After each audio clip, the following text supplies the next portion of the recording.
18장 21절 35절 제목을 몇 번이나 용서하여 주리까 이 베드로가 한 말을 그냥 썼는데요. 또 부제는요. 아주 저를 또 얘기할 수밖에 없으니까 저에게 온 마태복음 18장 21절에서 35절을 그냥 저에게 그 느껴졌던 순서대로 한번 말씀을 드려볼게요. 근데 한참 있다가 지금도 계속해서 저를 불쌍히 보시는 주님을 생각하면서 한번 말씀을 생각해 봤습니다. 굳이 이 주제를 선정한 거는 이제 지난번에 와서 더 깊은 사귐으로 이런 말씀을 드렸잖아요. 근데 그동안 교회 생활하면서 가장 기뻤던 순간들을 기억해 보니까 결국 형제자매들이 서로 용서하고 서로 화해할 때가 제일 기쁜 것 같아요. 간증 오래 하는데 맨 끝에 가서 막 껴안을 때 그거가 제일 기쁜 상황이 아니었나? 그러니까 더 깊은 사귐이라는 건 결국 용서의 나눔? 용서도 처음엔 A가 B에게 용서하는 건 줄 알고 얘기를 시작했는데 한참 가보니까 또 B가 A한테 해야 되고 막 서로 주고받고 그래가지고 처음에 발단이 어디 있었는지도 잘 모르겠어요. 그런데 어찌됐든 용서하는 그 마음. 근데 이제 처음에는 뭐 머리로 하다가 한참 지나서 밤에 한 12시 넘어가니까 이제 마음으로 하는 이제 그런 용서가 일어나요. 이런 게 사귐이다 이런 생각을 늘 하고 있어가지고 저는 이제 요한일서 1장 내려가면 9절에 가면 우리가 우리의 죄를 자백하면 미쁘시고 의로사 우리 죄를 사하여 주시고 우리를 모든 불에서 깨끗하게 하실 것이요 이런 말씀이 나오잖아요. 그러니까 아버지와 그 아들 예수 그리스도가 함께하는 이 사귐 안에서 일어나는 가장 아름다우고 멋진 것은 용서다 이런 생각이 들었어요. 그래서 이제 이 주제를 생각하게 됐고요. 또 하나는 몇 번이나가 이제 혼된 커요. 제가 성급하고 성격이 잘 참지를 못해가지고 누가 같은 말을 2번 하면 약간 짜증이 올라오고요. 3번째 나오면 거의 좀 그래요. 근데 요새 저희 자매 배움 중에 하나가 같은 말을 계속 반복을 해요. 계속 물어봐요. 계속.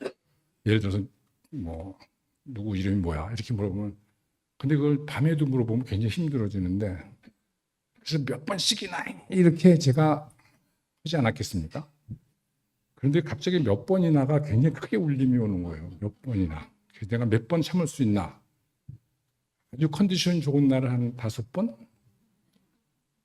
아주 컨디션 좋은 날이요. 그건 대개 한 2번부터 약간 긴장감이 오는 그런 수준이에요. 근데 베드로는 뭐 7번이나 하겠다 이렇게 말을 한 걸 보면 여기에 대해서 많은 분들이 푸는데 저는 베드로가 얼마나 고생했으면 이 말을 했을까 그런 생각이 들어요. 얼마나 시달렸으면. 그때 제자들하고 같이 무리지어 다녔으니까 아마 베드로가 나이가 좀 많지 않았을까 싶어요. 전 그 내용은 잘 몰랐는데 결혼했다는 게 있으니까. 그러니까 아마 형님 오면서 이런 거 저런 거 싸우던 얘기 하니까 베드로가 몇 번이나 이렇게 소리를 지르지 않았을까. 그래서 화가 나니까 예수님한테 이렇게 묻지 않았나. 이런 이제 베드로 입장을 한번 생각해 봤고요. 그래서 몇 번이나 용서해나 이런 것이 이제 저한테도 늘 주제가 되죠. 특히 이제 교회를 좀 뭐 정말 미숙한 사람이 교회를 인도하다 보니까 뭐 이렇게 저렇게 이제 뭐 문제가 생기면 단번에 하는 건 넌 몇 번째냐 이게 이런 말을 참 많이 했던 것 같아요. 여기 있는 몇몇 형제자매는 지금도 저한테 화를 내요. 그것 때문에 자기한테 왜 이렇게 맨날 똑같은 말을 했냐고. 근데 하여튼 우리는 거의 같은 말을 반복하는 것 같아요. 그리고 이제 대우교 여기 함께 가는 교회 이제 제가 여기 올래니까 어쩔 수 없이 여러분들의 그 화답 내용이나 간증 유튜브를 이제 좀 많이 보게 됐어요. 여기 어떤 분이 계신지 모르니까 목사님 있었으면 거의 안 들었어요 이번에는. 여러분 보니까 여러분들도 몇 번씩이나 똑같은 말 하시더라고요. 네, 근데 여러분은 죽겠단 말이 아니라 살았다 이런 말을 여러 번 하시는 거고 저희 교회는 죽겠단 말을 계속해요. 우리는 언제까지 이 말을 들어야 되나? 네, 끝날 때까지 들어야 되지 않겠냐? 이게 이제 저희들이 산 방법이죠. 그래서 오늘 이 제목을 잡았습니다. 오늘 몇 번이나 용서를 참으시는지 이런 걸 좀 알고 싶고요. 제가 이게 준비는 안 해요. 근데 여기 올 때는 긴장이 돼요. 그래갖고 잊어버릴 바가 준비했어요. 저희 형제들이 좀 이상하게 생각해요. 왜 거기 갈 때는 이렇게 준비하고 예배 볼 때는 쪽지 하나 갖고 와서 보고 그런다고 그러는데요. 하여간 이 얘기를 이제 들어보면서 우리는 용서라는 주제가 왔고 내가 몇 번이나 참을 수 있는지 아닌지 이런 생각을 다 하게 되는 것 같아요. 그래서 이 여기를 어떻게 볼까 하는 데서 이제 우선 35절에 보면 너희가 각각 마음으로부터 형제를 용서하지 않으면 나의 하늘 아버지께서도 너희에게 이와 같이 하시리라 이런 말씀이 나오죠. 그래서 굉장히 중요한 방점은 너희가 마음으로 용서하면 내가 한다 이렇게 이제 되는데 방점을 많이 찍는데 저는 거기보다 오늘은 이걸 볼 때 앞에 21절부터 35절까지가 결국 교회에 대해서 얘기하는 거, 천국에 대해서 얘기하는 거다라고 저는 이제 전제를 했어요. 그건 저의 개인적인 생각이에요. 그러니까 이제 신학적으로 배경이나 뿌리가 없기 때문에 혹시 제가 틀렸다고 보시는 분은 따라오지 않으셔도 돼요. 근데 저는 그렇게 봐요. 그럼 결국 이 지금 천국을 얘기를 예수님이 하셨고 맨 마지막에 너희들이 그렇게 서로 용서해라 이런 말씀을 하신 거니까 그럼 여기 천국은 어떤 데인가를 한번 보려고 했죠. 그게 보니까 천국에는 일단 왕이 있죠. 주인이라고도 표현되기도 하고 왕이라고 표현되기도 해요. 그다음에 이제 소위 채무자죠. 그 100데나리온 진 사람, 1만 달란트 진 이제 채무자가 있죠. 근데 이 사람은 좀 있다가 채권자가 되죠. 100데나리온 그 자기한테 빚져간 사람을 갖죠. 그래서 이제 채무자는 죄인으로 연결돼서 용서란 말로 바뀌기도 하고 채무자면 죄책감에 시달리는 사람이 아닐까 싶기도 해요. 그래서 돈을 꾸고 나면 하여튼 쫄게 돼 있잖아요. 어제 우리 자매가 그런 말하는데 돈을 주고받으면 일단 상하관계가 딱 형성되고 심의 논리가 정확하게 형성이 된다. 이런 말을 하는 것 같아요. 정말 맞는 것 같아요. 그래서 특히 여기서 돈으로 설명을 한 게 아닐까. 다른 거는 뭐 배경 설명도 막 해야 되는데 돈을 하여튼 주고받으면 그렇게 되죠. 쪼그라져 있고 또 한쪽으로는 채무자가 굉장히 뻔뻔하죠. 채무자가 배째라 이렇게 나오는 날이면요. 굉장히 비참한 상황이 벌어지기도 해요. 거의 그 죽음이죠. 그래서 그때부터는 또 가해자가 되기도 해요, 채무자가. 그 다음에 이제 채권자가 있죠. 지금 여기 주인도 1만 달란트의 채권을 갖고 있고, 그 다음에 이 사람도 나가서 다시 100데나리온 꽂은 사람 만나면 다시 채무자가 되잖아요. 그 사람은 채권자이기도 하고 채무자가 되는데, 이 채권자는 원망, 미움, 또 자기가 피해자라는 마음도 강하죠. 또 한쪽은 심판자죠, 또. 너는 내 돈을 갚아야 된다 하는 심판하죠. 화내도 당당하죠. 그리고 모든 사람한테 얘기해도 화낸 것이 전부 다 설명이 돼요. 이런 사람이 이제 채권자로 보여주고요. 그 다음에 이제 감옥이 두 개가 있어요. 하나는 100데나리온을 못 갚은 사람이 들어간 감옥이 있고 또 하나는 1만 달란트가 막판에 주인이 다시 집어넣잖아요. 자, 이러면 대충 설명이 다 알고 계시죠. 말씀을 읽을까 그러다가 간증 시간을 확보하기 위해서 제가 말씀을 안 읽었습니다. 이제 그렇게 다 되셨으니까 이제 이 스토리를 가지고 제가 한번 제 생각을 한번 점검해 볼게요. 우선 여기 읽어보면 이런 말이 나와요.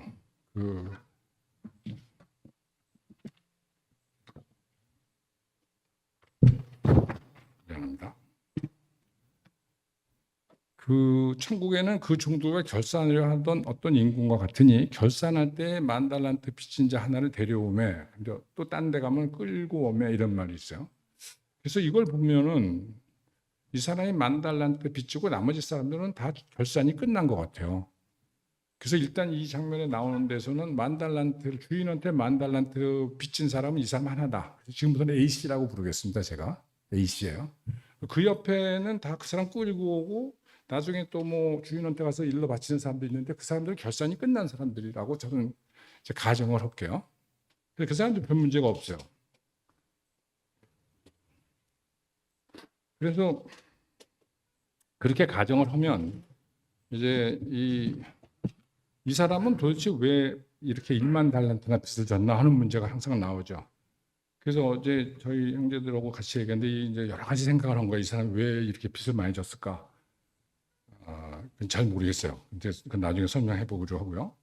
그 다음에 이제 이 A씨가 나와서 자기한테 100데나리온 빚진 사람을 만났어요. 그리고 너 내 돈 내놔 아마 그렇게 하잖아요. 그 사람을 B씨라고 부를게요, 이제. 근데 A씨가 B씨를 만나서 100데나리온을 막 달라고 그래요. 그러니까 또 뭐 어렵다 좀 참아달라 그러니까 그냥 안 돼. 넌 채무 불이행자로 딱 이제 아마 형사 입건을 시켰던 것 같아요. 그래서 감옥에 들어가죠. 그래서 첫 번째 감옥은 채무 불이행자가 들어가는 감옥이에요. 그럼 뭐 오늘날 사회도 마찬가지니까 어쩔 수 없죠. 그런데 그걸 보고 옆에 있던 동료들이 나서잖아요. 왜 나서갖고 너 어떻게 그럴 수 있냐? 너는 그렇게 은혜를 받았는데 너 어떻게 그런 나쁜 짓을 하냐? 그래 막 화를 냈어요. 그래가지고 다시 주인한테 가서 일러줘. 당신이 탕감해 준 사람이 저희 가서는 100데나리온 빚은 사람한테 그렇게 못되게 굴었다. 그러니까 주인이 다시 부르죠. 너 말이 되냐? 내가 그렇게 해줬는데 어떻게 너 남한테 그렇게 하냐? 이런 상식적인 얘기를 해요. 그래서 저는 이제 이 구절이 이제 떠오르면서 그래서 그 사람은 다시 두 번째 감옥에 들어가요. 근데 그때 감옥이라고 그러고 옥졸들에게 뭐 맡겼다 이런 말인데 옥졸을 어디 성경 보면 고문도 하고 뭐 되게 무시무시한 데인가 봐요. 그래서 이제 그 은혜를 받았는데 은혜 받은 걸 저버리고 주위 사람 옆에 사람한테 가서 막대한 거, 넌 이제 죽었다. 이제 이렇게 하는 것 같아요. 그래서 참 그 특이하다고 볼 수 있는 건 뭐냐면요. 우선 그 탕감을 해줬잖아요. 그럼 계약서가 약 찢었는데 또 그렇다고 해서 하나님이 째째하게 그걸 저 다시 집어넣는 것 그건 또 좀 저는 제가 생각하는 하나님하고는 달라요. 그래서 여기 왕 주인은 하나님은 아닐지도 모르겠다 이런 생각도 좀 들었어요. 이게 뭘까? 근데 사실 더 근본적으로는요. 이 장면이 성경 볼 때 제가 제일 편했어요. 신앙 처음에 교회 다니기 시작했을 때. 왜냐하면 뭐 형제를 미워하는 자마다 살인한 자다. 이거는 그냥 고개가 저절로 숙여졌어요. 뭐 여자를 보고 음욕을 품은 자마다 가능한 자다. 이것도 그대로 숙여졌는데 여길 보면요. 제가 이렇게까지 치사하진 않았어요. 저는 누가 뭐 어떻게 하다가 한 100만 원이라도 생기면 그날은 제가 점심 살 때 조금도 마음이 꿀리지가 않아요. 편안하게 사줘요. 돈 없을 땐 절대 안 사지만. 그래서 나도 이런 사람인데 어떻게 1만 달란트를 빚진 사람, 이걸 탕감받은 사람이 기껏 100데나리온 갖고 그런데 그건 세상에서도 그런 사람 별로 없을 것 같아요. 근데 이걸 성경에다 써놨냐? 이런 질문이 항상 있어가지고 이 부분에서 은혜를 받았다고 하는 사람 보면 저는 좀 이해가 잘 안 됐어요. 저 사람 되게 째째하게 살았나 보다. 이거 읽고 나서야 비로소 그런 걸 좀 깨달았나 보다. 그런 생각이 들었어요. 그리고 제 주위에 봐도 전 또 술을 좀 먹었다 그랬잖아요. 술 먹는 사람들이 되게 술값을 잘 내요, 취하면. 그 마음이 이제 부해졌을 때 그런 짓을 하잖아요. 그래서 여기저를 제가 굉장히 가볍게 봤었어요. 그리고 메시지 들을 때마다 저는 그렇게 감동은 받지 못했었어요. 그걸 가만히 왜 그런가 생각해 보니까 제가 이 처음에 성경 공부할 때 이 단위 같은 거 얘기할 때 제가 그런 걸 안 들었어요. 전부 다 요새 걸로 다 해석을 그냥 해버렸죠. 그러니까 돈이 굉장히 많은 사람입니다. 그래서 빚을 졌는데 그냥 빚을 탕감받았다. 그런데 빚 탕감받는 건 사실 뭐 그렇게 어려운 것도 아닌 것 같아요. 저도 몇 명의 탕감을 해줘봤어요. 근데 할 때 아슬아슬 마음이 괴로운데 하고 나면 기분이 괜찮아요. 그게. 그리고 그 사람을 볼 때 늘 이렇게 마음이 어깨가 좀 펴지는 감이 있어갖고요. 그거 괜찮아요. 그래서 탕감하는 일이 그렇게 또 어떤 어렵다고도 보여지지 않아요. 그 달란트니 데나리온을 몰랐어요, 제가. 그리고 알 필요도 없고 그건 그 당시 답이니까 이거 단순히 저는 그렇게만 해석했기 때문에 문제가 쉬웠어요. 근데 어느 순간에 달란트라는 게 어마어마한 돈이라며요. 그래서 20만 년 동안 뭐 임금을 모아놓은 거 같은 거 뭐 그런 액수를 얘기하면서 100데나리온은 기껏 뭐 3달 월급 정도 된대요. 그러니까 더 말이 안 되는 거죠, 저는. 근데 달란트라는 것을 그러면 우리가 생각하는 빚으로 생각하면 난 안 되겠구나. 이런 것부터 이제 제가 고민이 좀 시작됐죠. 근데 그동안에 사람들은 그냥 1만 달란트를 그렇게 심각하게 나한테 얘기해 준 사람은 별로 없었어요. 하나님의 은혜. 우리가 죄를 졌는데 하나님이 죄를 용서해 주셨다. 그러니까 우리는 하나님의 1만 달란트에 준하는 어마어마한 죄를 탕감받았다. 죄를 사함받았다. 그래도 저의 안에 들어와서 해석할 때는 그냥 내가 잘못한 게 있는데 용서받았다. 이렇게 됐지 1만 달란트만한 부담이 저한테 오지 않았어요. 더군다나 그 당시 사람들이 1만 달란트라는 건 어떤 분 그래 보니까 경제 규모가 있을 수 없대. 그런 돈이 그 사회에서 있을 수 없었기 때문에 듣는 사람들도 그건 황이다 이렇게 들었을 거라는 거예요. 이제 그런 얘기를 하는 것 같아요. 그러니까 듣는 사람들이 얼마나 그걸 크게 느꼈을까 이제 이런 생각도 좀 해보면서 이제 이 부분에 대한 해석이 저한테 좀 다르게 오기 시작했죠. 1만 달란트라는 데가 초점이 좀 맞추기 시작했어요. 그래서 이제 근데 저도 이제 점점점 예수님이 누군지에 대해서 조금씩 알아가는 이제 중에 있었기 때문에 거기에 대해서 이제 질문이 좀 더 됐고, 그 여러분들이 보실 때는 어떠시면 굉장히 늦었어요. 저는 이런 것들을 받아들일 때. 왜냐하면 제 식으로 막 생각을 많이 했던 것 같아요. 그런데 이제 점점점 나의 목표, 내 삶의 의미가 뭐냐, 내가 왜 사냐, 나는 누구냐, 이런 질문이 이제 자꾸 이제 반복되면서 점점점 예수님이 내가 살아가는 길을 제시하시는 분이구나. 저는 그래서 길이요 진리요 생명이란 말을 전 참 좋아해요. 길이라는 걸 특히 좋아해요. 왜냐하면 일단 그 길이 있으면 더 이상 왔다 갔다는 안 하잖아요. 그리고 내가 가는 길이 잘 됐는지 잘못됐는지를 번번이 고민해야 되는 상황이었는데, 특히 저희 젊은 날은 그랬어요. 그래서 굉장히 그 평강이 왔기 때문에 예수님을 따라가는 거는 참 마음에 이제 왔죠. 그러면서 당연히 예수님 그러면 선한 일을 하는 사람, 사회적인 이슈에 대해서도 관심이 좀 있었던 사람이라 사회적 약자 편에 서야 되겠다. 근데 또 한쪽에서는 저는 굉장히 제 이익을 위해서 살아가는 모습, 이런 이율 배반이 항상 저한테 있었거든요. 그런 고통도 컸단 말이죠. 그래서 이제 이렇게 가는데 제 안에서는 예수님을 따라가고 예수님을 쫓는데도 마음속에서는, 그리고 내가 하는 구체적인 삶의 현장에서는 모순이 많아요. 약자를 도와야 된다고 외치다가도 한쪽에 가면 제 걸 챙기기 위해서 굉장히 노력을 하죠. 제가 교수까지 했으면 얼마나 경쟁심이 강한 사람이겠어요. 그러니까 시험을 보면 딴 애보다 잘 봐야 되겠다는 생각 항상 하는 거예요. 그리고 못 본 애를 나중에 위로는 해줄 수 있을지언정 제가 백지를 내서 걔를 1등 시키기 위해서는 전혀 없어요. 그럼 여기 굉장히 내부적으로 굉장히 아주 거짓이 꽉 차 있는 상태. 근데 이런 거를 자꾸 보게 되죠. 회개를 해요. 근데 회개해도 그 다음날 또 똑같이 돼요. 이게 이제 거하게 말씀드린 것이 집에 들어오면 저희 자매하고 사이에서도 한 번 더 참을 수 있는데, 아까 한 번은 참죠. 예수 믿으니까. 두 번째는 안 돼요.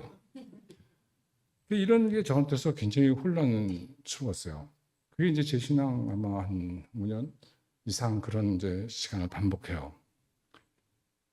그래서 이제 이런 고민을 하는데 그때 어떤 친구가 나한테 한 말이 이런 게 있었죠. 요 기절을 설명해 주는, 그 친구도 성장 다니는 친구인데 그 친구도 어디서 감동을 받았나 봐요. 그러면 저를 막 불러더니 이런 말 하는 거예요. 뭐 원수의 이름은 어디다 쓰는지 아세요? 은혜의 이름은 물에 쓰고 원수의 이름은 돌에 쓴대요. 근데 그 말 듣고 나면 너무 맞는 거예요.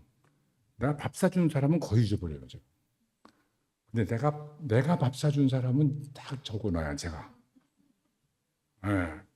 결혼식에 우리 집에 보낸 사람권 적어놓고요. 예. 보낸 사람권 제가 별로 신경 안 써도 제가 낸 거는 다 기록해요. 그래서 부주 들어온 거 중에서 내가 냈던 사람이 왔나 안 왔나는 체크를 해요. 반대도 하죠. 왜냐하면 사회적으로 쪽팔릴까봐 내가 받았는데 안 냈은 사람이 있을까봐 그것도 체크를 해요. 그 체크하는 모습도 참 우스워요. 제가 지금 이건 극단적으로 말씀드린 거예요. 20년 동안 한 번도 그거 안 해봤어요. 근데 나중에 다른 동료들 보니까 그걸 하는 거예요. 그냥 실수할 수가 있대요. 100명 중에 한 명이라도 실수하면 그 사람은 계속 그걸 기억한답니다. 그래서 보니까 각자 선생님들이 수첩에 다 돼 있더라고요. 이게 굉장히 무섭죠. 그런데 이 친구가 이 말을 하면서 이 1만 달란트 빚진 사람은 아마 탕감받았다는 게 물을 넣듯이 지나갔을 거고, 100데나리온 나한테 그 채권 내가 받을 게 있는 사람 그 이름은 아마 돌에 붙었을 거다. 제가 굉장히 마음에 들어가지고 제가 매일마다 이 돌을 깼죠. 내 이름 써 있는 이 돌을 깼는데 그날 밤에 다시 살아나요. 그게. 그래서 지금도 사실은 몇 명은 떠올라요. 자세한 얘기를 할 수가 없어하고, 제가 가장 가까운 사람도 있는데 제가 군대 때 벌써 수십 년 전 아니에요? 군대 60년 전 가까운데요. 그때 저한테 굉장히 절 짓궂게 괴롭힌 사람이 있어요. 제가 몸도 아플 때인데 하여튼 그때 굉장히, 근데 지금도 그 사람 얼굴이 떠올라요. 저기서 보면요 때려주고 싶은 마음도 좀 있어요. 지금도 이게 안 풀어져요. 근데 만나가지고 항의라도 한번 하고 싶은데 그때는 이 상관이라 덤벼들지도 못하고 막 그래가지고, 그게 지금도 있어요. 그래서 저는 이 기절 보면 아직까지 옥졸에 잡혀 있는 자에 속해요. 이제 거기서 조금 더 제가 신앙이 좀 자랐어요. 왜 신앙이 자랐냐면 이런 걸 깨달았는데 이게 깨달았다고 또 내 안에서 이루어지진 않아요. 그냥 계속해서 잡혀 있어요.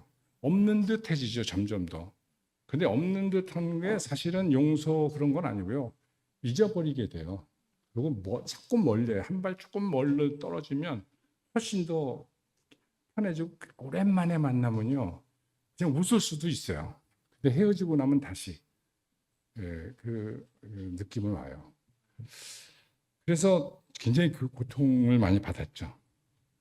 그래서 이제 조금 더 자랐는데 좀 더 자라고 나니까 저를 인도하셨던 그 제 영적 인도자 되시는 이근삼 목사님 분이 항상 기도하실 때 긍휼히 보시옵소서 이런 기도 항상 해요. 근데 저는 긍휼자를 별로 안 좋아했거든요. 어렵잖아요, 단어가. 그래서 저는 그냥 불쌍히 본다 이렇게 생각을 했는데 그분은 그런데 저는 그분이 기도하는 거 보면 진짜 같아요. 제가 기도하는 거랑 비교할 때 모르겠어요. 그분 내부에 들어가면 진짜인지 가짜인지 모르겠어요. 전에 말씀드렸잖아요. 고속도로에서 올 때 저보다 걱정을 더 많이 했다고. 그런데도 진짜 같아요. 그리고 진짜 긍휼히 보는 듯한 느낌을 받아요. 저를 대했을 때. 근데 저는 누구를 전도할 때 긍휼히 보이게 표정은 짓는데 속에서는 왜 이렇게 내 말을 못 알아듣냐 뭐 이런 마음이 많아요. 표정 관리는 했기 때문에 모르겠어요. 거기에 속아서 온 형제자매도 좀 있는데 저 안에서는 하여튼 저는 저를 알잖아요. 근데 그분은 하여튼 그랬어요. 그래서 이 불쌍함에 이제 주목하게 되죠. 긍휼함에. 그래서 하나님을 전부 다 긍휼 관점에서 이제 제가 보는 이제 시각이 열리기 시작했죠. 근데 여기는 불쌍하다는 말로 나오잖아요. 그래서 이제 내가 어떨 때 사람 불쌍하게 보나 그랬단 말이에요. 그랬더니 제일 많이 나오는 게 자기가 잘못한 걸 인정하는 사람이면 용서를 하는데 자기 잘못을 인정하지 않는 사람은 용서할 수가 없다 이런 말을 많이 해요. 그래서 저도 많이 동의를 했어요. 그래갖고 너 진심으로 나한테 용서해? 잘못했다고 생각해? 써. 그러면 내가 용서해 줄게. 이런 말을 참 많이 해요. 그리고 우리 부부싸움에서도 그런 말 좀 많이 했어요. 당신 진짜 고칠 거야? 증거를 내놔. 뭐 이런 걸 보이려고 그래요. 그래서 그런 용서의 문제가 그렇게 간단하게 이게 이루어지지 않는 것 같아요. 저한테는. 그래서 저를 보는데 근데 또 제가 항상 잘못을 인정한 사람만 용서하는 건 또 아니었어요. 왜냐하면 학교에 있으면 아무래도 제일 많이 보는 게 학생들 아닙니까? 학생들이 가장 약자일 때가 언제냐면 시험 볼 때예요. 시험 볼 때 이렇게 보면 이제 컨닝을 의도하고 있는 사람도 다 보이고 다 보이잖아요, 이렇게. 근데 공부 하나도 안 해서 백지를 내는데 너무 미안해서 못 내는 애들이 있어요. 네, 그때 정말 불쌍히 보여요. 아니 다 그런 건 아니에요. 그 중에 몇 아이는 참 불쌍해 보여요. 그럼 제가 그날 전도를 시작해요, 걔는. 근데 어떤 애는 그러고도 전혀 마음이 안 가요. 그리고 1등 하는 애도 싫어요. 그 표정이 나와요. 불쌍해. 그러니까 불쌍해 보고 싶다는 게 저 사람이 용서를 받느냐 아니라 내 안에서 내 기준이 돼요. 어떤 날 또 어떨 때가 있냐면요. 내가 마음이 딱 구할 때는요. 상당히 많이 제가 아량을 베풉니다. 그래서 그날 절 만난 사람은 저 굉장히 좋은 사람이라고 그래요. 예, 근데 이제 신경질이 한번 팍 난 날은 이제 안 되죠. 그래서 불쌍히 본다는 말도 굉장히 자의적이에요. 이 중에서 어떤 날 되고 어떤 날 안 돼서 된 날 착각에 빠져서 성령 충만하다고 착각한 적도 참 많아요. 예배 볼 때는 웬만하면 불쌍히 보잖아요. 근데 끝나고서 청소할 때 딱 보면 벌써 도망간 사람 보이고 딱 그러면요. 이게 딱. 그게 저는 아주 그런 게 판단이 또 많아요, 저는. 그래서 이 불쌍히 보는 문제에서 저는 이제 몇 가지 생각해 보니까 두 가지 같아요. 하나는 내가 부할 때, 내가 좀 여유로울 때는 이 긍휼이 많이 나고 불쌍히 되는데 제가 쫓기고 막 힘들고 그럴 때는 싫어요. 그리고 제가 좋아하는 인상을 가진 사람은 불쌍히 보는데 제가 좀 싫어하는 인상 같은 거 가지거나 저한테 하는 행동이 좀 제 마음에 안 들면 불쌍히 보기가 참 어려워지는 것 같아요. 그래서 이것도 단순하게 일이 결정되는 건 아닌 것 같은데. 그래서 오늘 형제자매한테 제가 또 이렇게 정말 멋진 훌륭한 그리스도인으로서의 모습을 보여드리면 참 좋은데 그게 안 돼요. 그래서 그냥 불쌍히 봐주시길 바래요. 그래서 오늘 제 얘기를 들으면서 불쌍히 보시면 오늘 메시지가 성공한 거고 아니면 좀 실패한 것 같아요. 근데 불쌍히 본다는 문제에서 조금 더 나가보면요.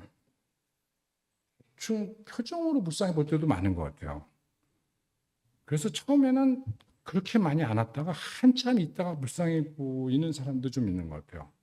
상당히 시간이 들어서. 그러니까 얘기를 깊이 들어보고 따져보고 생각해 본 다음에야 그게 와요. 처음엔 안 왔는데 사귀어보고 얘기해보면 할수록 참 어려웠겠구나. 참 힘든 시간이었구나. 이런 생각이 와요. 어저께 이제 우리 형제한테서 막 아프다는 연락이 오고 막 그런데 이제 의사가 늦게 오는 게 화가 났어요, 저는. 앞 통증은 커서부터 의사가 도착한 지가 어제 토요일이니까 한 12시간 늦은 것 같아요. 제 계산에 하면. 막 화가 나는데 근데 또 그 의사 가만히 보니까 의사도 굉장히 괴로웠을 것 같아요. 밤에. 연락은 자꾸 부정적 연락이 오지. 사실 의사도 정확히 아는 건 아니잖아요.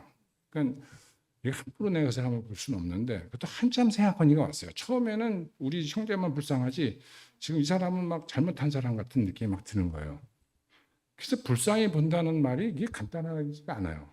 굉장히 오래 내 에너지를 투자를 해야 돼요. 내가 바쁘면 절대로 불쌍히 보이지 않아요. 불쌍히 보이는 척 또는 찰나적으로 불쌍한 척은 올 수 있죠. 영화 보다가 우는 것처럼. 근데 한 사람을 불쌍히 보는 것은 굉장한 시간이 걸리는구나. 이런 걸 발견했어요. 그래서 이제 여기 천국을 어떻게 우리가 한번 볼까 하는 면에서 하나님이 그럼 왜 우리를 이 지금 1만 데나리온 1만 달란트 빚진 A씨를 하나님은 그럼 왜 불쌍히 봤을까? 왜 그분은 불쌍히 보고 싶은 마음이 생겼을까? 나하고 달리 이제 이런 생각을 좀 해봤어요. 그 왜 불쌍히 보느냐? 좀 말을 바꿔서 용서를 하고 싶다 그러잖아요. 그러면 여러분들 생각해보세요. 여러분이 용서하고 싶을 때가 더 많으셨어요? 용서 받고 싶을 때가 더 많았어요? 용서 받고 싶을 때가 많으셨어요. 잘못한 게 많으셨구나. 저는 기억은 제가 그걸 뒤져봤더니요. 저도 용서 받고 싶은 빈도수 많아요. 근데 기억나는 강한 건 용서하고 싶은 거예요. 근데 용서하고 싶은데 쪽팔릴 때가 있어요. 오늘 제가 이런 말 해도 돼요? 지금 취소할게요. 쪽팔린다는 말은. 그냥 편하게 해보고 싶어서 그랬어요. 아니, 당황할 때가 많아요. 용서하고 싶은 마음이 제 안엔 사실은 참 많았어요. 그런데 이걸 드러내면요, 내가 좀 자존심이 쫙 깎이는 것 같아요. 네. 왜 용서하고 싶으냐면요, 난 너랑 친하고 싶다는 거거든요. 난 너랑 다시 사귀고 싶다. 난 너랑 따뜻하게 만나고 싶다. 채권자, 채무자가 아니라 잘못하고 잘했고가 아니라 너랑 사고 싶으면 용서해줘야 사귈 수 있잖아요. 대부분의 경우는 잘못한 사람은 이렇게 쫄게 돼 있잖아요. 좀 이렇게 눈치를 보잖아요. 걔도 옛날에 개 기를 때도 걔도 지가 잘못했으면 대충 아는 것 같아요. 자꾸 눈치를 보고 뒤로 물러서요. 그럼 오히려 내가 가서 껴안는데 걔는 100% 성공하는데 이 사람의 경우는 껴안다가 또 얻어맞을 때가 있어요. 그래서 무서워서 또 가지도 못해요. 그런데 그 배경에는 살고 싶구나. 같이 살고 싶구나. 하나 되고 싶구나. 갇힌 자와 풀린 이 갇혀진 자가 아니라 난 너랑 같이 있고 싶다가 용서한단 말인 것 같아요. 하나님이 불쌍히 보셨다. 여기는 하나님이 난 너랑 당당히 만나고 싶다. 1만 달란트? 그래. 없어. 1만 달란트의 가치보다 더 중요한 건 내가 너와 함께 하고 싶다. 내가 너랑 같이 살겠다. 넌 나랑 같이 있자. 근데 A씨는요, 내가 곧 갚겠습니다. 곧잠 빼고요. 참아주시오. 내가 갚겠습니다. 이런 데 말을 하죠.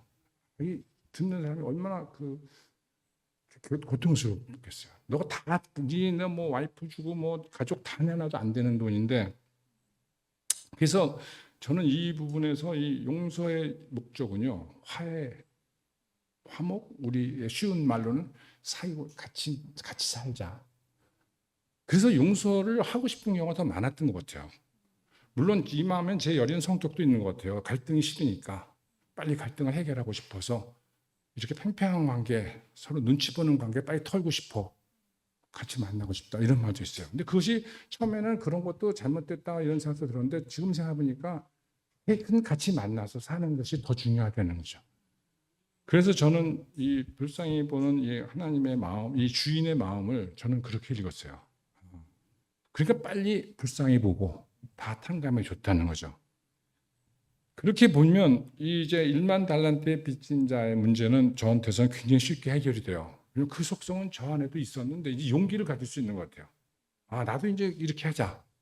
그래서 저도 그 사람들한테 나가서 용서를 하는 마음, 베푸는 마음이 좀 더 많아진 사람이 되지 않았나. 이제 그런 상태가 됐어요. 여기서 그럼 왜 내 신앙에서는 여기까지 오는데 시간이 오래 걸렸나 이렇게 생각해 보니까 제가 이런 게 하나 있었어요. 예수님이 우리를 구원해 주셨다. 우리를 의롭다 칭하셨다. 우리가 의롭다고 말씀하셨다. 의롭게 해주셨다. 우리가 의롭다 하심을 얻었다. 이런 말 많이 하잖아요. 근데 그때 그것이 값없이 그런 말이 많이 붙었는데 저는 그걸 공짜라고 생각했어요. 그래서 제가 어디 가서 어릴 때 이제 메시지 한다고 했을 때 우리가 하나님한테 우리가 공짜로 구원 얻었습니다. 막 그랬거든요. 그거 이제 막 한 시간을 하고 내려왔는데 나중에 어떤 분이 주위에 살살 오더니 공짜가 아니에요. 그러는 거예요. 그때 굉장히 충격받았어요. 아, 공짜가 아니구나. 근데 그때까지도 저는 공짜로 생각했기 때문에 1만 달란트 탕감받은 사람이 이 지금 탕감의 내용을 공짜로 본 거예요. 그분은 거기서 그만 자기가 해야 될 일, 이 돈 받으러 가는 일, 이 일이 가장 중요한 일로 그냥 떠 있었죠. 그게 어마어마한 값을 지불한 것이라는 걸 굉장히 늦게 알게 돼요. 그래서 그거를 아는 만큼, 우리 말로 한다면 십자가의 비밀을 아는 만큼, 아버지의 생명을 얻은 만큼, 빛 가운데로 나간 만큼 제가 그 세계로 들어가지 않았나. 그래서 이제 지금 말씀드린 것처럼 주인이 불쌍히 보는 마음, 아버지가 우리를 긍휼히 보는 마음이 곧 아버지께서 우리와 함께 하시길 간절히 원하는 사랑의 음성으로 들리기 시작했죠. 이제 그게 저한테는 굉장히 큰 사건이었어요. 그래서 이제 A씨의 얘기는 이제 그 정도로 하고요. 그 다음에 이제 A씨가 B씨를 만나잖아요. B씨를 만나서 하는 행동은 뭐 우리가 얘기 안 해도 다들 잘 아실 거예요. 우리 각자가 다 A씨가 B씨한테 행동을 우리 모두가 하고 있으니까. 그리고 당당하잖아요. 돈 꽂으면 갚아야죠. 그리고 기한 내에 갚지 못하면 일단 우리 집어넣어야 되잖아요. 그런데 그거 어떻게 그게 금방 그게 되겠어요?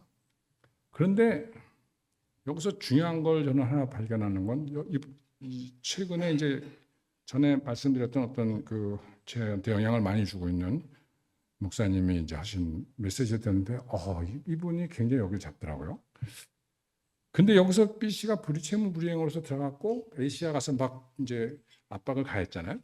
그런데 그걸 보고 그 옆에 동료들이 이 문제를 그냥 넘어가지 않은 거예요. 동료들이 개입을 하는 거예요. 그 개입하기가 쉽지 않잖아요. 우리가 남의 채권 채무 문제에 개입하려면요, 뭐 어디 검찰이라든가 뭐 하는 거지 개입하기가 쉽지 않고 길에서 사람이 하는 의도 맞아도 우리가 잘 개입 안 하죠. 개입하는 순간 힘이 들잖아요. 제가 20대 때는 좀 뭐 하다못해 버스에서 누가 딱 쓰러질 때요, 옆에 손을 탁 잡아주면 되겠는데 잡는 순간 이걸 다 내가 책임져야 돼요. 병원까지 다. 그래서 굉장히 힘이 들어요. 그 한두 번 하고 나면요, 엄두가 안 나고 할 수가 없어요. 그게 특히 교회 오다가 그러면 더 심각해져요. 그래서 남을 돕는다는 게 굉장히 어려운 문제잖아요. 근데 여기서 동료들이 그 문제에 개입했다는 거가 저는 이 천국의 굉장히 중요한 문제인 것 같아요. 동료들이 그 B씨를 불쌍히 봤다. 거기는 민망히 봤다 이런 말 나와요. 근데 민망히 봤다는 말을 원어까지 제가 못 가고 뭐 여러 해석 우리 성경을 보니까 민망히에는 화난 것도 좀 포함되나 봐요. 그러니까 화가 나겠죠. 약자가 지금 막 당하고 있으니까. 그래서 이분들이 굉장히 거기에 대해서 적극적으로 개입했어요. 그래서 성경은 그냥 거기서 주인한테 갔다 그렇게 말이 나오는데 그냥 갔겠어요? A씨를 만나가지고 에이 그렇게 왜 좀 심하게 하시냐, 좀 봐주셔라. 이 B씨가 사정이 이런가 보다. 뭐 등등 이런 얘기 했을 거고, 여기 지금 A씨의 성격을 미루어 볼 때는 그걸 들었겠어요? 너가 뭐야? 뭐 이렇게 막 후자가 아니었을까 싶어요. 그때 상당히 힘들겠죠. 근데 그때 이분이 A씨의 모가지를 잡는 게 아니고 이 동료들은 하나님한테, 주인한테 가죠. 그래서 이 문제의 최종적 해결은 주인한테 맡기는데, 여기서 이 천국의 또 하나의 사건은 이 동료들이 이 B씨를 불쌍히 봤다는 거예요.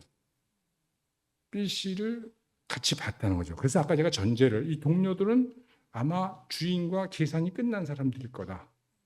그러니까 이 사람들은 보인 거예요. 그리고 주님한테 갔죠.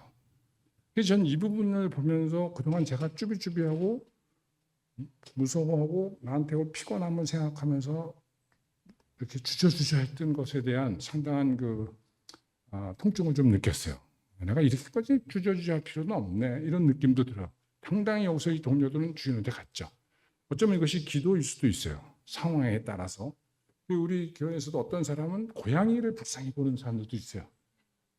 또 어떤 사람은 정말 어떤 자기가 관계된 그 영역에서 주로 하겠죠. 저 같으면 학생을 보면 어떤 학생을 보면요 이상하게 이게 주저주저 돼요. 특히 제가 학교를 한 10년 다녔거든요. 사정이 있어서. 10년 동안 학교를 오래오래 다닌 사람. 그러니까 4학년인데 30 된 사람이 딱 들어와요. 그러면 저는 그 사람 눈만 보게 돼 있어요. 얼마나 힘들까 저 사람이. 제가 해봤거든요. 시험지 받으면요 백지가 돼요 머리가. 그럼 저는 그 사람 불쌍해 볼 수밖에 없잖아요. 근데 거기서 제가 개입하냐 안 하냐 내가 또 결정해야 돼요. 개입하는 순간 굉장히 길고 긴 길이 우리가 가야 돼요. 여기서 이 동료들이 A씨의 문제 개입, AC, BC 문제 개입했다는 건요. 일반적으로 성경 해석 여러 목사님들의 말씀을 들어봐도 거기는 별로 건드리지 않는 것 같은데 굉장히 큰 사건으로 저는 이제 봤어요. 그래서 결국 최근에 우리 김 목사님도 말씀하실 때 제가 이 부분에 대해서 말씀하시는 거 들어볼 때 말씀에 씨, 생명, 행위 이런 것들이 나타나신 것 같아요. 그래서 행위는 생명으로부터 나온 행위여야 된다. 생명이 중요한데 근데 생명의 표현은 또 나타난 바 되어야 된다. 이런 말씀 많이 하시는데 결국 여기 동료들의 행위가 결국 우리가 살아가는 길이 아닌가 그런 생각이 들어요.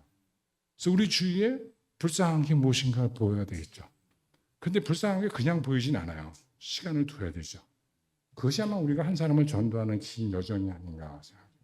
들으면 들을수록 처음엔 내가 불쌍했는데 시간이 가면 갈수록 아버지께서 이 사람을 불쌍히 보시는구나.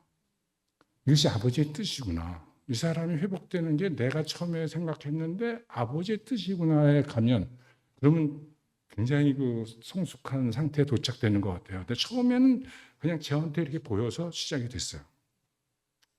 그게 이제 이 A씨와 B씨의 문제였고, 그다음에 세 번째 문제에서는 이제 다시 이제 주인한테 이르니까 주인이 이제 A씨 불러가지고 너 왜 이따 이랬어? 그래서 이따 이러는 건 간단한 거. 왜 내가 너 이렇게까지 탕감해 줬는데 너 왜 계속해서 너 두 사람을 괴롭히냐 이렇게 말하면서 거기서 이제 옥졸에 집어넣죠. 그래갖고 옥졸에 언제까지 집어넣냐면 돈 다 갚을 때까지 너 거기 있어야 된다 이런 말이에요. 그래서 옥졸에 이제 옥졸은 고문하는 사람들이 이렇게 해갖고 이제 말씀 같은 거 이제 나온 거 보면 이렇게 탕감 받았는데 탕감하지 않으면 죄사함을 받은 은혜를 받았는데 다른 사람의 은혜를 미치지 않으면 하나님이 너를 고통을 준다. 뭐 이렇게 말하는데 저는 그렇게 보지는 못해요. 왜 못 보냐면 하나님은 A 씨를 사랑하시는 분이죠. A 씨가 사귀고 싶으신 분이죠. 근데 은혜 안 베풀었다고 난 너랑 사귀기 싫어 이렇게 하실 수 있는 분이 저는 아니라고 생각하는 사람이에요. 똑같은 하나님의 마음은 같죠. 그런데 여기서 하나님은 A 씨를 살릴 수 있는 유일한 방법은 그를 훈련시켜야 돼요. 그를 연단시켜야 돼요. 그래서 이 옥졸에게 붙인 하나님의 마음은 아프셨을 것 같아요. 그런데 너는 여기 가 있어야 돼. 너는 여기 옥졸한테 붙여서 네가 지금까지 길들여져 있는 너의 삶의 태도가 깨 부서져야 돼. 그것은 마치 제가 처음에 이 귀절을 우습게 봤던 것처럼 내가 용서받을 사람들의 이름을 내가 돌에다 써놨다가 그날 밤마다 깨는 것처럼 은혜를 모르는 시대를 살아가는 동안은 나는 고통을 받아야 돼. 그럼 여기서 옥졸은 누굴까 생각하면요. 결국 옥졸은 자기 같아요. 남을 옥졸이고 있는 목을 잡고 있는 자의 고통. 채권자를 제가 제일 심각하게 본 거는 그러니까 한 10여 년 전에 전세 들다가 나왔는데 이 돈을 안 주는 거예요. 근데 우리 굉장히 잘해줬거든요. 그 집이 돈이 부족하다서 선생님도 그냥 더 주고 막 그랬어요. 계약서도 안 고치고 믿었어요. 거기가 교회였거든요. 그런데 내가 나왔단 말이에요. 근데 뭐 세입자가 안 왔다고 안 되는 거예요. 근데 세입자가 들어가기가 어렵게 생겼어요. 그냥 그 사람이 옆집보다 또 집을 크게 졌거든요. 8천만 원인데 저로서는 제가 경제적 여유는 없는 사람이에요. 이거 어떻게 받아요? 그래서 제가 채권자인데요. 매달 케이크 사들고 왔어요, 그 집에. 날 이쁘게 보라고. 날 불쌍히 보라고. 옷도 조금 허름하게 입고 하고. 생각보다 어려워요. 그런데 거기서 웃으면서 있었지만 나오면서 제가 가만히 나왔겠어요? 제가 그 안에서 막 뒤집어 엎냐 마냐도 다 계산한 거죠. 뒤집어 엎어서 받을 확률이 높은지, 케이크를 사가지고 가서 받을 확률이 높은지, 그 계산을 하지 제가 그냥 계산 안 하겠습니까? 그렇지만 나는 8천만 원이면 나는 휘청거릴 수도 있는 상황인데. 그래서 8개월인가 7개월인가 8개월 그냥 밤에 자다가도 부쩍 일어나면요. 그게 딱 떠오르는 거예요. 이게 옥졸에 잡혀 있는 거죠. 이게 고통 속에 있는 거예요. 이걸 못 놔요, 제가. 그러니까 이 지금 A씨를 옥졸한테 갖다 넣은 이유는 가서 박살나게 고생해라. 그게 고민이죠. 자, 이제 결론으로 갈게요. 그래서 이 지금 옥졸한테 잡힌 감옥이 있어요. 그래서 두 개의 감옥을 얘기했죠. 하나는 채무 불이행자가 들어가는 감옥. 근데 여러분 B씨는 어떻게 됐을 것 같아요? 거기서 계속 있을 것 같아요? 나왔을 것 같아요? 네, 나와요. 왜 나와요? 그 동료들 있잖아요. 주인한테 잃는 동료가 주인한테 일로 그냥 집에 갔겠어요? 다시 B씨한테 왔겠어요? 그럼 거기서 후원에 모집하면 되잖아요. 그럼 뭐 세 달 분 월급 그 17반 모으면 그 사람 끌고 나오는 데는 별 문제 없어요. 근데 이 A씨는 후원회가 작동이 안 돼요. 이거는 자기가 바뀌어야 되기 때문에. 그래서 이 감옥은 나올 수 없는 감옥이에요. 이 B씨가 들어간 감옥은 그냥 그 빚만 어떤 식으로 해결하면 나올 수 있는 거죠. 우린 거긴 가야죠. 우리가 잘못한 거 있으면 죄 책임은 져야 되니까. 결과 나왔지만 그 옆에 나를 불쌍히 보는 동료들이 같이 있었잖아요. 그러니까 그 사람은 깜빵에 있어도 기분 되게 좋았을 것 같아요. 예, 뭐 더 있어도 괜찮아요. 그 옆에서 지지해주고 나를 불쌍히 보는 사람이 있는데 이 A 씨는 불쌍히 보는 사람이 없어요. 왜냐하면 자기뿐이 없기 때문에. 그래서 이것이 옥졸에 잡힌 굉장히 깜깜한 감옥이었다 이런 생각이 들어요. 이제 결론적으로 제가 말씀드리고 싶은 거는 그럼 제 경우에 결국 언제 지금도 용서는 다 못하지만 용서라는 것 또는 저를 힘들게 하는 것을 견뎌내는 건 언제냐면 제가 볼 때는 교회를 충실히 할 때, 교회를 열심히 할 때, 아니면 형제자매 문제에 깊이 개입될 때는요, 거의 모든 문제가 기억이 안 나요. 내 문제에 집중하기 시작하는 순간부터 이 모든 문제들이 막 아주 선명하게 나타나는데, 교회 문제를 다루고, 교회를 위해서 기도하고, 교회 형제자매들을 돌이키고, 이런 과정에 들어가면 오늘 같은 날, 오늘 우리 형제가 지금 힘들잖아요. 아마 우리 교회 전 지체들은 오늘 굉장히 충만할 거예요. 그거 뭐 사사롭게 내일 아침에 가서 뭐 돈 얼마 잃어버린 거 이런 거 오늘 지금 하나도 기억 안 날 겁니다. 그럼 아무 문제가 안 돼요. 오늘 그 형제들한테 가서 누가 저한테 때려도 신경 안 써요. 오직 우리의 관심은 이 형제가 회복해서 교회를 섬기는 자가 되게 해달라는 것에 집중되어 있을 거예요. 우리의 삶의 과정이 하나님의 뜻에 연결됐다고 자기 안에 인식되는 순간 우리는 용서가 일어나죠. 하나님의 뜻에 연결됐다는 것이 때로는 십자가의 비밀을 깨달았다는 것으로 설명될 수도 있고 때로는 내가 생명을 얻었음에 환호할 수도 있고 때로는 회개하는 깊은 순간에 우리는 하나님과 내가 연결되어 있다고 하는 순간만 우리는 용서가 가능하죠. 그때는 상대가 누구냐와 상관없어요. 표정이 누구냐와 상관없어요. 어떻게 날 대하냐와 상관없어요. 오늘 아마 유성교회 형제자매들은 오늘 저랑 같이 기도하신 여러분들도 이 문제를 내가 깊이 생각하면 여러분 지금 그 형제가 누군지 모르죠. 그 형제는 우리 모두가 기억에 새하는 사람이에요. 표현하면 이제 점심 때 얘기해 드릴게요. 그러니까 여기에 걸리죠. 저는 이 형제자매님들이 서로에게 깊이 한참 거의 저희는 밤새고 병명, 왜 이유 뭐 다 했겠죠. 그리고 향후이라는 어려움도 다 각오하면서 이 문제 접근하면 더 이상 우리는 이런 용서의 문제, 뭐 백대나련 이런 주제를 벗어날 수 있는 거죠. 머리로는 절대로 벗어날 수 없는 것 같아요. 이거를 우리가 생명이라고 하는 거 아닌가. 그런 생각이 들어서 제가 여기 뛰어올 때 여러 마음을 가지고 왔지만 제가 이렇게 사랑에 이끌려오는 기분 같은 걸 받았어요. 그래서 아까 환호해 주신 걸 내가 진심으로 받아들이겠습니다. 같이 기도하겠습니다. 하나님 아버지, 우리가 정말 아버지의 뜻 안에 살고 있음을 오늘 또 알게 하시고, 우리 앞에 어떤 사건이 생겼을 때 그 사건을 아버지 앞에 내어놓는 자들이 된 것을 감사합니다. 아버지 하나님을 찬양합니다.